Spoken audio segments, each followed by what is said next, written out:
What on earth is Quality Living Options Bendigo? Who wants to take that?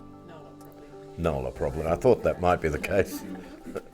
We formed a group in answer to our worries about appropriate accommodation for our kids. As we're getting older and the time is becoming shorter for us to care for them, we're anxious to see them settled somewhere where they can be cared for appropriately. On a full-time basis, is that what you're talking about? Ongoing care, yes. Ongoing care, full-time basis. So what, a house somewhere, a big house, or what are you looking for? We could be looking for a house with smaller units around in amongst a normal neighbourhood. But with 24-hour care. 24-hour care. 24/7. That's right, yeah. Absolutely essential. Now, why is that necessary? Well, because we're getting older and our health is starting to fail. Some of our members are in their late 80s and early 90s, and we're all well over 60. So as you get older, you start to think, well, all the care that you've been putting on, doing for your children for so long, it becomes a burden. What sort of care have you been providing? Can you run through a few examples of that, the things that you do to look after? Can I also just say that it's not out there. It is, but it's in very small doses. We can't just sort of say, I want my child to go into accommodation and it will happen, because it won't happen. That's why you have to be sort of dead, basically. Yes. And even then, you're not assured that the person is going to get the quality care that they need. And your great concern is that when you all pass on, there's going to be no one to look after them? That's right. For the little things. Our family, sorry to butt in, our family members, our other children, if you like, or family members are working. They have their own families. Yeah. It's a massive thing to ask them to ask them to take on a huge burden. I think what's important too, 24/7, we're getting older, but so are our adult kids. So they're at the stage where a lot of them now do attend programs 5 days a week, but often that's not their choice. If they're in the system now and they're in one of the Department of Housing houses now, they are required to be out in a program because there's no staff available to care for them.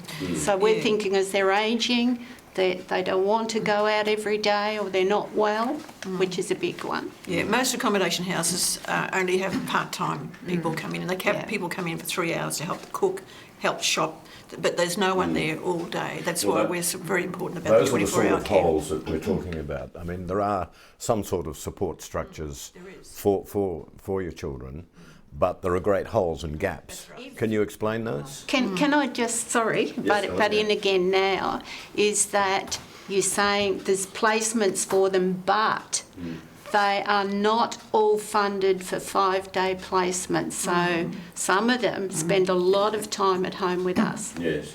Yeah. Because they're not funded. So that's one of the big holes. The funding another is hole that, from my perspective, is my son's in hospital at the moment. But, there's absolutely nowhere to discharge him to. There is no place, to my knowledge, in Victoria, at least, that they have 24/7 care. Now, he's got very unstable diabetes for a start, and he's blind, and it needs a nurse on site 24/7 to cater for these things. Is there any model anywhere that you've seen that works? We have, haven't we? Sort of. Haven't we? In Mildura? Well, yeah. Yes. And I guess the Department House in Bright Street is the only one that we know of. Where's that? Bendigo? That we're aware of in Bendigo. Oh, in Bendigo. Yeah, Eagle Hawk area. That's 24/7 and it caters more towards the nursing side. So, but you've got to be a certain age to go in there. And you as can't well. just, even then, there's a waiting list, isn't there?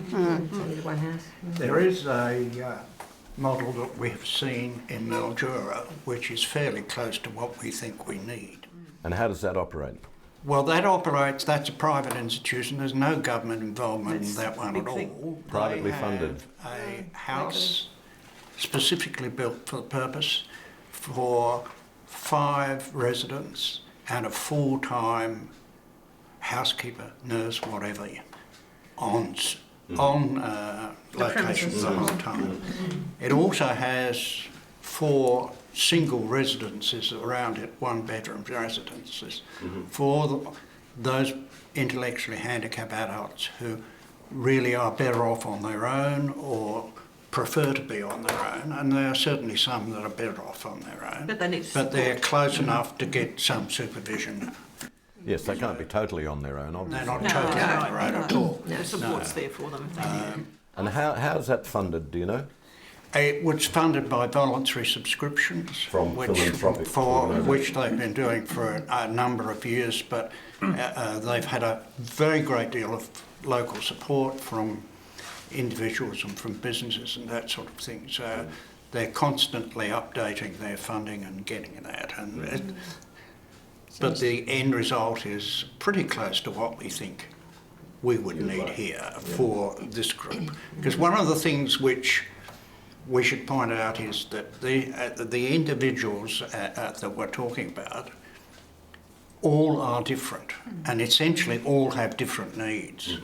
So it is very difficult to come up with a pattern that'll suit everybody, because it's not going to work that I wouldn't way. mind getting a couple of examples of the sort of daily procedure that you go through and the actual care that you give now. I'm not talking about when you're gone, but the sort of care that's required just to look after your children now. Any personal stories here we could... Helen? Helen or Jim? Jim's a good one. Both my wife and I are in our 70s now, and our son requires someone to be there 24/7, from the moment in the morning of getting out of bed and organising the shower, the toileting. He doesn't eat with a knife or fork, and all his food has to be cut up into bite-sized pieces. And he has trouble with buttons, zippers and snaps, and he's got to be, I guess, organised in his dressing. You've got to be there with that. And he just requires to be 24/7 in care. And even though he kind of is generally user-friendly, he just requires someone to be there all the time. And even in our own life, as we do things, his consideration is the first thing every day of every week and every year. And it's only just in the last 3 years that we have had an opportunity to have a holiday without him. And how old is he? He's 40. And you haven't had a holiday? He's been with us all the time. We've taken him places, and it's only now, just in the last 3 years, that we've gained a little bit of funding, just a meagre amount to go away and feel happy that he's cared for, and we've just had that holiday with just ourselves. You say he's generally of good nature. Generally, yeah. There are times when that's not so. Oh, he has his moments, like any other child would have their moments, but yeah, he's just 24/7 really in terms of his care. But it gets very difficult for you sometimes, does it? It does. He has his days, a lot of times with sleeplessness and walking around the house at night, and a bit of self-talk and things like that. And I suppose in the last 30 years that we probably have not had any more than 4 hours sleep at any one time. Good. And our body clock now, even when we go away, it's a week or so before we even have the opportunity to sleep in or just have something more than 3 or 4 hours sleep. And it's just become a way of life. Helen, you were going to say something. I think that's sort of, even though it is me saying it, for a lot of us, it's a combined story in that really we have a child for life, because you have to supervise, you have to teach. It's just absolutely constant that you have to watch. It is relentless. And their intellectual age is a child's age a lot of the time, isn't it? Yeah. And I think it's deceiving. People see them out and think they're happy, they're sweet, but they do have their moods, and a lot of them also, my daughter does, she has that dual disability of intellectual disability plus a psychiatric disability as well. So you've sort of got the double whammy. And I think that's where the sleeplessness comes in and the walking round. Exactly. And it's like, I guess, for a bit of humour in it, Susan does require sleeping tablets to sleep, but they don't keep her asleep. They put her to sleep. And I got up, say, at 2 o'clock the other morning, and I thought, oh, her light's on, I better go and check. So I went and checked, and here she is, laying in bed with a full box of crunchy nut cornflakes, just eating. Just as where you can see the funny side. I mean, You have to have a sense of humour, don't you, guys? so that's important, keeping a sense of humour. Oh, yes. Yeah. And I think this is where we support each other. We can see, Yes. we can tell each other the story, and because we've been there ourselves, we can see the funny side of it. Even some of the awful stories. It must, Marg, you might like, it must try your patience. Definitely. I have twins. They're identical twins. They're both mildly autistic and epileptic. And they are more capable than a lot of the other folks' children, which is a problem in itself because they look quite normal, but then they suffer from intellectual disabilities and psychological problems and social disaster problems. And because they think, you know, they're pretty normal, that tends to get them into a bit of bother. But there are a lot of things that they can't really, they have no concept of money. They actually live together in a house. They don't really get on terribly well. So, yeah, there's a million things. Yeah, it could go on forever. Yeah. But they have a cat. That's the saving have a grace. cat. They love the cat. Yeah. Girls are a problem, aren't they? Oh, yes, girls are. Why is that? Well, they would love They think they're a normal. girlfriend, and they. Oh, I see. One of them, particularly Michael, tends to approach the checkout chicks. He's always moved on. Takes their phone number and Gives his out. So does that how old are they? 41, nearly 41 on Saturday. Does that provide a serious problem though? Yes, it's getting worse because they're getting more frustrated with lonely. life They're and very terribly lonely. And Michael's more prepared to take a bit of a chance and, you know, delve in where he shouldn't. Have they ever got into trouble in any way?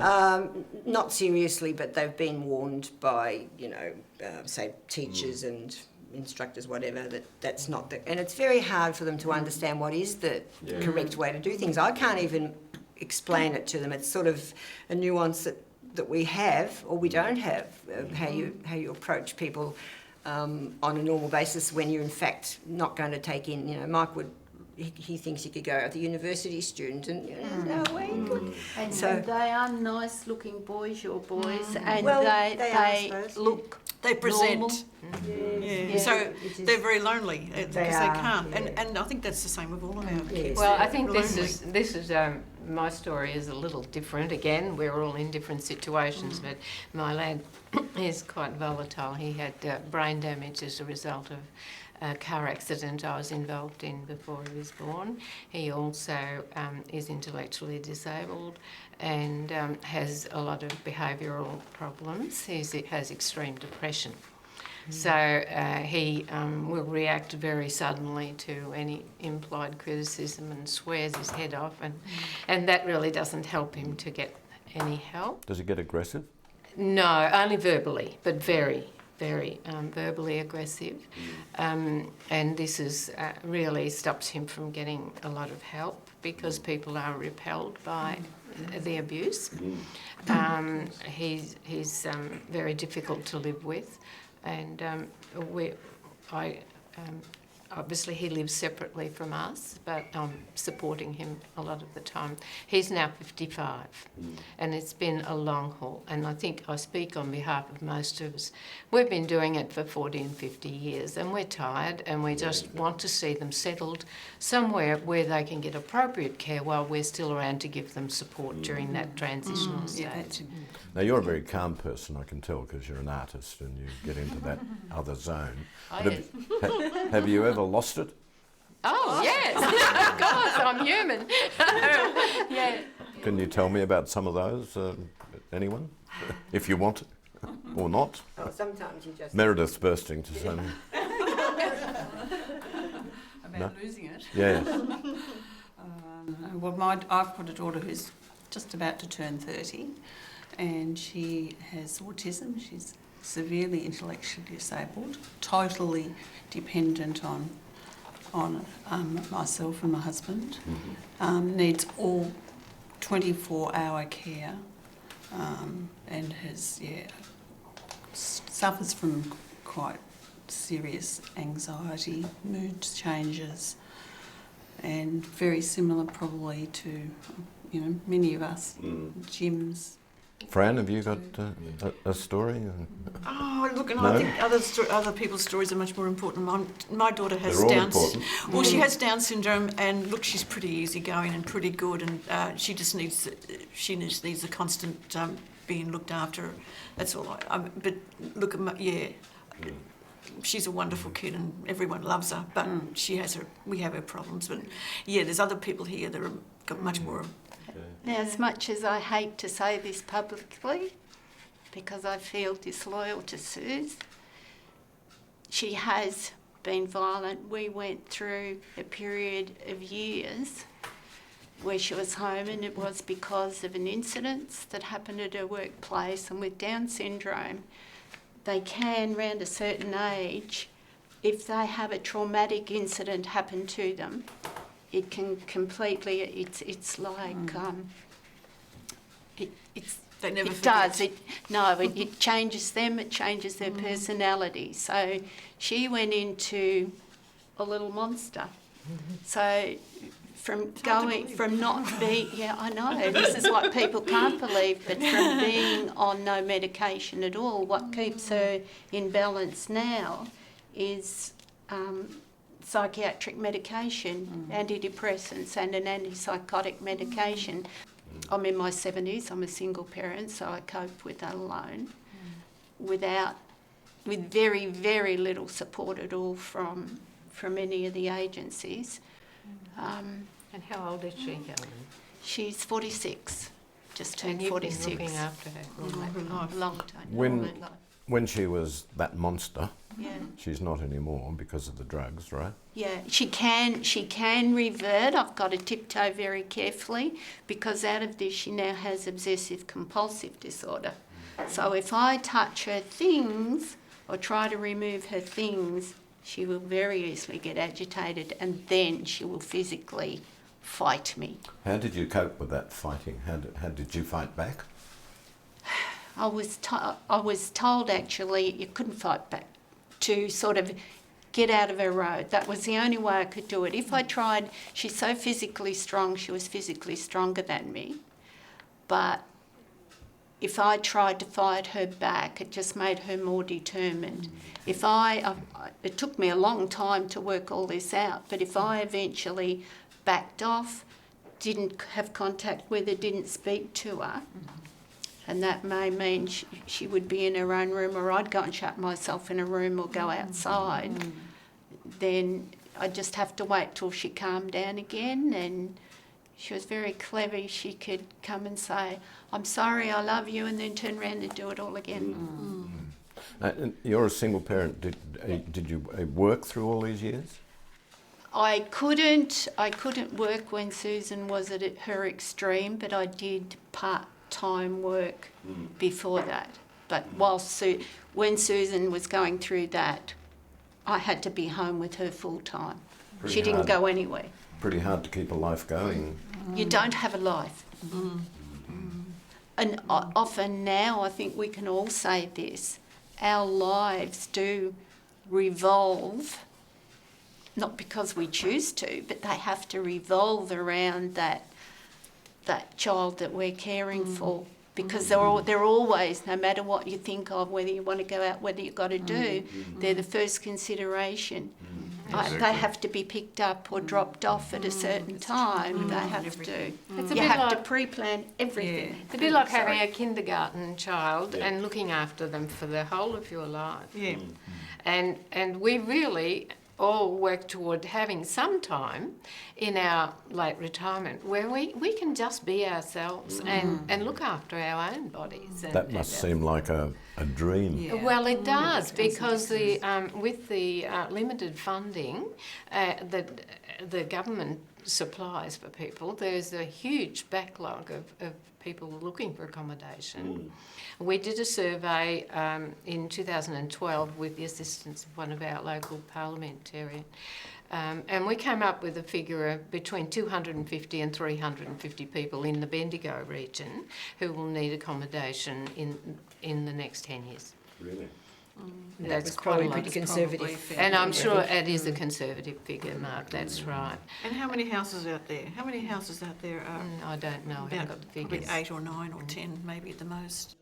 No, and most So, of them so don't that's have the full-time greater care. Bendigo That's right. area, or You've got whatever it's people called. from other. Is that the Loddon Mallee region, or Yes, I suppose it is. But I mean, there are depends not. how they sort of count, I suppose. Yes. Well, as Merida pointed out too, most of those houses don't have 24-hour care. So the people, know. the people have to go out during the day, every Yes. day, you know. No, even if they don't want to.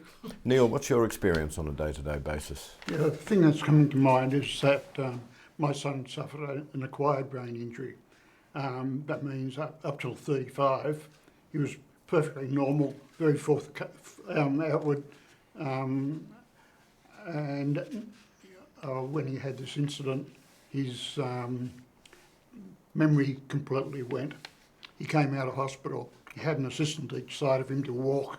He could just say yes, please, and no, and everything else, absolutely everything else, had to be done for him. He's progressed quite a bit since then, and he remembers this time when he was normal, Oh dear. but he can't act on it. He can't express a lot of it. His short-term memory is still pretty poor, and he's got a handful of therapists that are working on him all the time. How did he acquire it? He suffered a brain injury by either an epileptic seizure or a diabetic seizure. We're not sure because he was living alone at the time, and his brain was starved of oxygen, and so it was, it changed him from that to that. I can't look after him. I'm a single parent. I lived in far north Queensland when it all happened, so I've had to pack up everything and move, and moved a couple of times to be closer to him. Services just aren't available, particularly in regional areas, and he's at the moment at a rehab centre down in Melbourne. A couple of years at least before he can get out into the community again, but he will never be able to operate as an individual. At his age now, at 39, well, I guess, we'll probably all end up in aged people's homes, and, we can't care for them from nursing homes ourselves. So just let's jump to that point where you can no longer care for them. You've got to the point where it's now physically impossible or something. You are forced to go into a care home yourself. What actually happens to your children? Don't know. That's the unknown. Don't know. Well, Just total unknown? For me, hopefully I can take her in there with me. Wolf's in a bit of a bind at the moment that I know of. Wolf? Yeah, with your wife. Yes, it's hard to know where to start. But they mentioned 24/7. 24/7 is what I've been doing for the last 57 years. 57 years? 57 years he's born, and I've cared for him. We've cared for him ever since. He's an only child. We've been to hell, but we're back in heaven. but that's going to stop. It's going to crash, because every day he wakes up and he wants to make sure that he's coming home to mummy and daddy.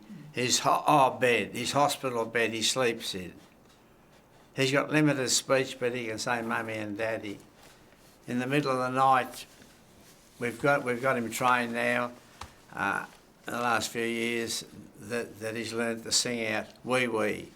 He sings out in the middle of the night. Could be 2 o'clock, could be 3, 4, 5, whatever. Is he still with you? He's still with us. He's still with us. And just a little. This was brought up just now. He was getting in the taxi this morning. He told his mother had told him he's coming home tonight on the bus from the Scope Centre. That he wanted to make sure with me that I was going to be sitting on the front fence for the bus. He's we've been married 64 years this April, and we've cared for him ever since he was born, 24 hours a day. It never stops. People say to me, well, how are you so fit? I'm a very fit person. I'm 87 years of age. Are you really? I'm 87 years. I'm that good, but I'm not. And I think I'm as fit now as what I was when I was 27. And now the disability insurance scheme is coming in, and I've had a package for my son. He's had a wonderful life this last probably 15 years. He's been able to get out into the world and meet you, him, her. That disability insurance scheme that's coming in, what does that mean to you? We don't know yet. We're very concerned that intellectually disabled people haven't been consulted enough. There have been articles appearing, which I've got copies of there, about that lack, and we're very concerned that there's going to be thousands of people who are going to miss out. And it seems to be more for physically disabled. The NDIS seems to be more focused towards physically disabled people, Where you not can intellectually see. disabled. Yes. Peter, you were going to say? Yeah, well, a couple of things have come up. The NDIS is not about accommodation, it's about support packages. So we don't expect to get money for accommodation out of that. That's number one. Two, you asked about whether it causes problems. It does. And there are certain examples known to me where marriages have broken up because normally the husband is unable to cope with the situation. And Leaves. I know of one example where both parents weren't able to cope. What happened? The child ended up in accommodation which was quite inappropriate. So what happens with, well, what would happen with most of our children here, because they would be well into mature age, they would be put into retirement homes or hospitals of some description, which are not set up to give them the sort of care that they need. They certainly wouldn't be looked after as their parents have looked after them. No, not and they probably would not be looked after in an appropriate fashion, and they could end up in all sorts of strife. Okay, well, we've covered a lot of what the situation is.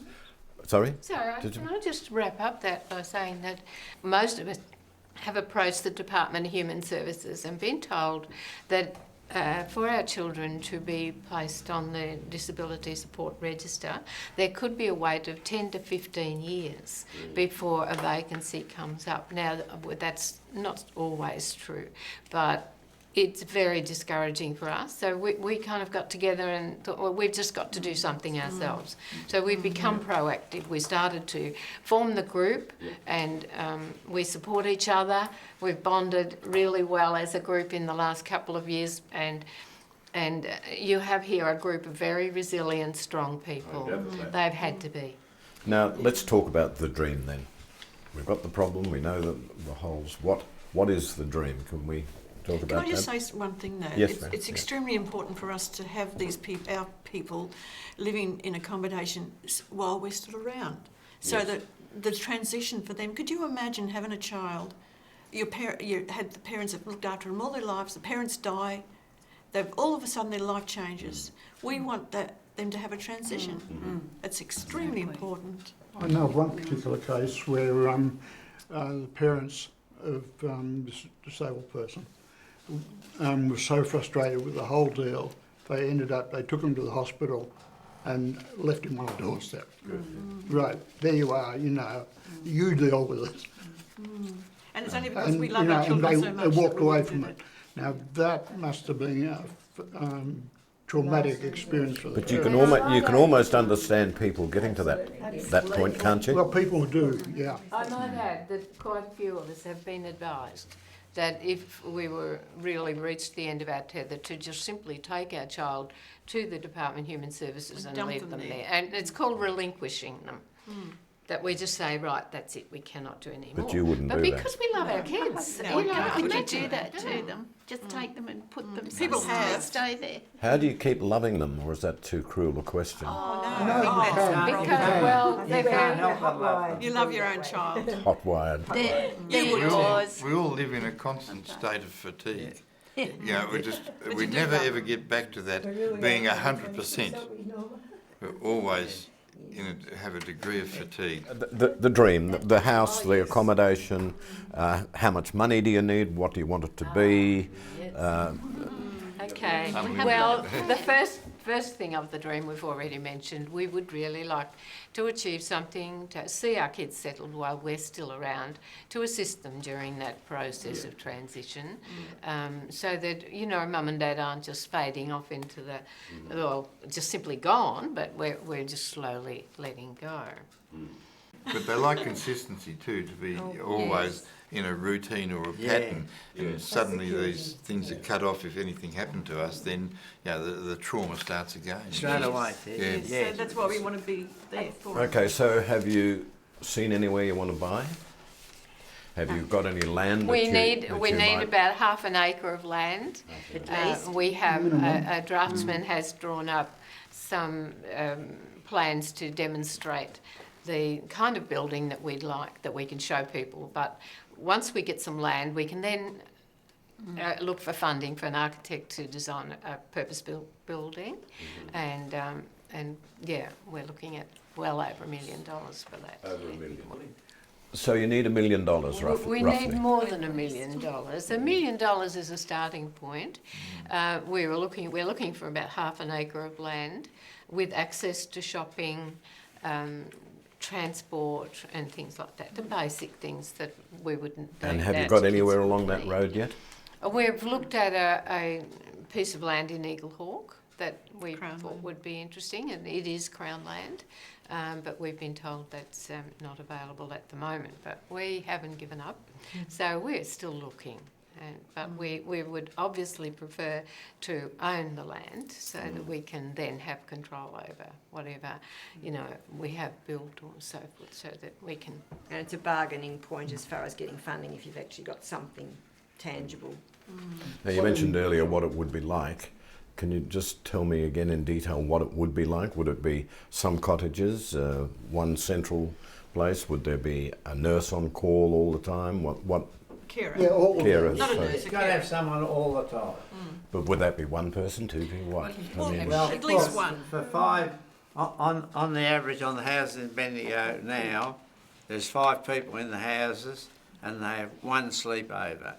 And if something is wrong, they can ring in and get another worker in. But it's usually one from 9 o'clock till 7 in the morning. But all the accommodation, even the respite houses, unless it's an emergency, my son goes to respite of a Monday night, probably 40 nights out of the 52 for the year, and he's got to be out of there by about 9:30. We want to do away with that. Yeah. We need to have something Yeah. 24/7, so that if someone doesn't want to go to an activity today, they don't have to go. No, If they're that's ill, exactly. they don't have to go. And so, you know, okay, if you're talking 24/7, you can't expect someone to be on duty 24 hours a day, 7 days a week. So you've got multiple staff. I'd like to see at least two. I think you would have to have 2 staff on at all times. Because the plan we're looking at is 5, 6 bedrooms. 5. That's 5 in the main area, and that's with the staff person sleeping over, of course. And then around it we have 4 Units. Independent. Okay, so say you need a couple of $1 million properly to set that up. Then there are the running costs from then on, which is estimated to be. That would be covered in part by their disability pension and their income from the Covered in ISP, which part. is the individual support plan that most of them have. Well, as a rule of thumb, about 85% of the pension usually goes on care. So accommodation and care. Right. So that's pretty tight. Supply food and accommodation. So you might need another $1 million to provide running You've got the cost of running the house, your electricity, all the time, gas, all that. apart from the staff, maintenance. So put a round figure, $3 million might be. Getting better, yes. Yeah, well, it really would be. Because Yeah, Well, we're going to it's- have to pay for the staff as well, aren't we? We've got to factor that in as well. And there's more than 5 people represented here, and so it's going to have to expand out from that. Yeah, then you've got the future to think of. Because there's more than 5 people, disabled people we represented. have a lot more people on our actual committee that basically, most of them are in the same situation, but they can't, or they live a little bit further away, so they don't come to the meetings. Can I just say something there in relation to that? There are 2 people in particular, or really 3 of our members who are in their 80s, and one lady's in her early 90s, 94 I think she is. I couldn't believe that. And she still has her son at home, and her daughter is assisting with her care. But one of our members, Joan, is she was hoping to come here today but wasn't able. She broke her leg and had been in hospital and then was convalescing for quite a long time. During that time, her son needed a lot of extra help. The family pitched in a bit, but most of them were working. One of her daughter has needing care herself. She has a lot of health problems. And what happened then that David, the son, got an infection in his leg. The leg swelled up enormously, and luckily someone discovered him. He was at home alone, and he went to hospital. So that while Joan was in the Caudal Centre in the convalescent care, he was in hospital. He couldn't come home because there was no one to look after him. Now they're both home, but they struggle to just get a meal together.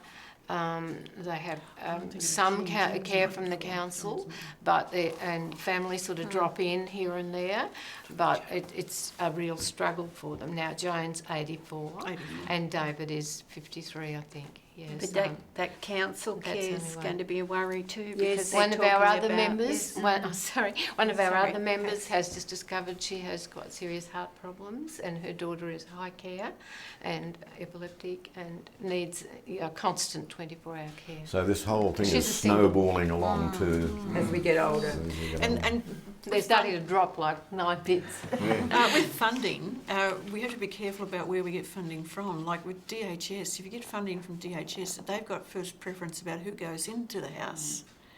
And it may not be us. It may not be out. They can see we're the ones trying to get this together. So are there any other sort of ties that you have to take notice of if you're going to get this going yourself and own it and run it? Are there other things you have to worry about? Well, we'd have to have a board. We'd have to have you'd have to have a good package to survive.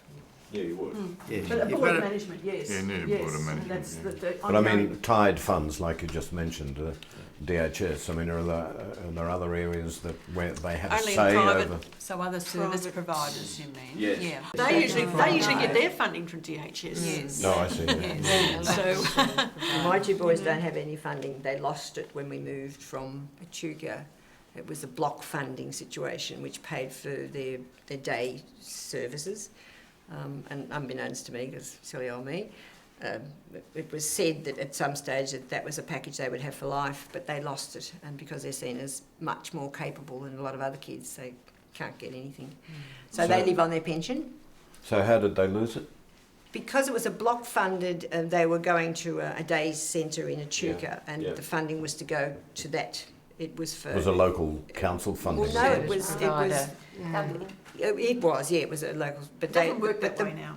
No, the block funding came from the government, but it wasn't to go with them. Not mobile. Correct, yes. That so- situation's now changed. Yes, it is. It And goes with the to the person. NDIS, the individuals will get the funding Doesn't matter where they rather move to. than any service Which providers. makes more that sense. they- Yes, Yeah. it certainly does. And they don't- Previously, yeah. we often And it can be found administered locally. If I had a package like that from Bendigo, I could manage all the funding, so and individually pay everyone I needed to, pay the specialists, pay carers, and whatever. So I can decide who I want, what to do, what and where, which is a total turnaround from what it is now. Seems to me there'd be a trap there, though, wouldn't there? You might go down to the TAB with it or something. You're audited. One of the anxieties... You know what I mean? I just throw that in. No, we've got to A go for it. bit of an anxiety we have about that is that we're getting old. We can't do it forever. So we can't be in charge of our kids' funding. There's no way they can do it. No. But, so there has to be a third party appointed somewhere along the line to do that. There are commercial and other organisations that will do it for you, or a lawyer or an accountant or anything like that. For a fee. For a fee. Big whack of it. So that's been very comprehensive, and I think it's given us a good understanding of the sort of lives that you lead and your strength and your willpower and your patience and all that. But are there any final points you'd like to make? Yes, the point I'd like to make is that as elderly people, we feel that we have the right to have some time in our lives, at the end of our lives, where we're only responsible for ourselves, where we can look after ourselves and have a bit of freedom, life, rather than having to put our child first.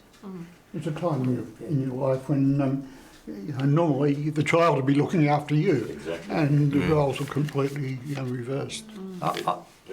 this is probably the first generation where this has been such a big problem, because up until this time, these children have usually not outlived their parents.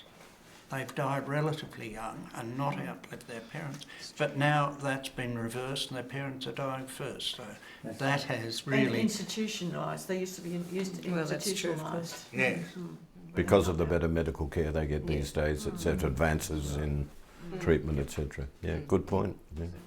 Well, I think the overall need is fairly clear, and that is that we need appropriate accommodation for our children. Urgently.